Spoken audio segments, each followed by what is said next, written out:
पासून बनलेले शुद्ध सोनेरी आणि दाणेदार गोवर्धन तूप गर्वाने गोवर्धन।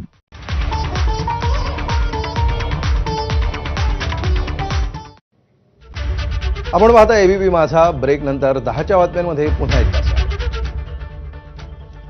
आणि आता बघूया दिवसभरातल्या काही महत्त्वाच्या बातम्या टॉप 25 मध्ये।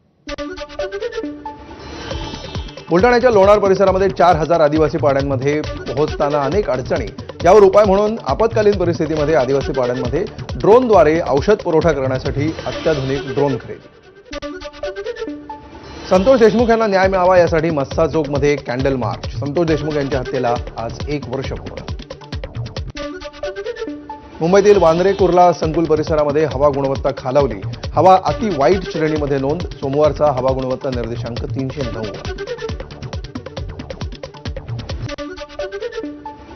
संसद भवनामध्ये साजरा झाला सोनिया गांधींचा वाढदिवस। राहुल गांधी, प्रियंका गांधी, अखिलेश यादव आणि डिंपल यादव यांच्यासह काँग्रेस खासदारांची उपस्थिती। बेळगावातील सुवर्ण सौध विधिमंडळाच्या इमारतीच्या समोर 75 बाय 55 फुटाचा खादी राष्ट्रध्वज। कर्नाटकचे मुख्यमंत्री सिद्धरामय्या यांच्या हस्ते भव्य राष्ट्रध्वजाचं अनावरण।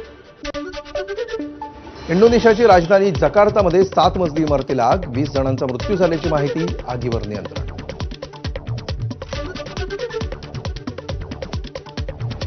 आणि इथे एक छोटासा ब्रेक। पाहत रहा एबीपी।